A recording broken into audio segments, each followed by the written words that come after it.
Huh. Enhancing effectiveness of the CJS in dealing with terrorism cases. A. The capacity of the CJS needs to be substantially enhanced to improve its potential to adequately counter the challenge of terrorism. There is a need to address the issue of multiple laws as the anti-terrorism law's effectiveness. C. The National Counterterrorism Authority Act 2014 should be implemented in letter and spirit. Legislative reforms. A.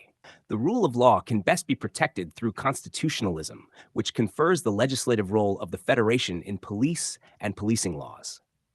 Hence, there should be a uniform federal police law. B. Legislative architecture is captured by non-specialists who use superintendence clauses in laws, and by doing so, the authority is enjoyed by the non-specialists and the responsibility is borne by specialists. C. There has been legislation on women, juveniles, and witness protection. However, the constitutional relationship between the lawmaking and budget making is missing. D. Excessive legislation was introduced without allocating resources for implementation. Resultantly, there are more new laws with no resources, hence eroding the trust of citizens on the fundamental rights and the constitutional dispensation. There must be linking lawmaking and budget making, especially in the domain of criminal justice. E. The efforts at updating the Punjab Police Rules, 1934, that have been adopted by all the police organizations and that deal with many supplementary and allied issues like custody of evidence, arrest, file making, etc., have not been accorded approval by the relevant authorities. The updating exercise is exhaustive and needs statutory platform for its timely approval. The updated police rules will provide a legal basis for departmental internal accountability. F.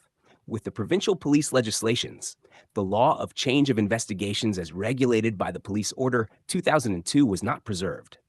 The unregulated change of investigation powers in criminal cases are discretionary and often used in an arbitrary manner. The law should be provided to check the discretion.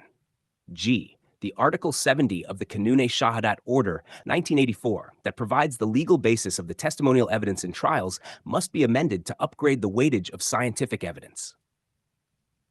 With respect to report under Section 73 CRPC 1898, there is a need of streamlining types of final report under Section 173 of the CRPC 1898.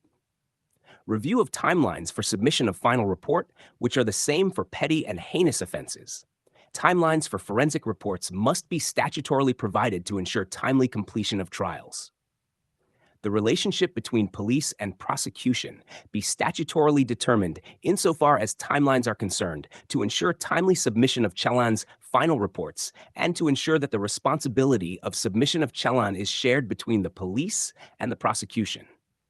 The procedure for submission of JIT, constituted under Section 19 of the Anti-Terrorism Act, 1997, report under Section 173 should be statutorily provided.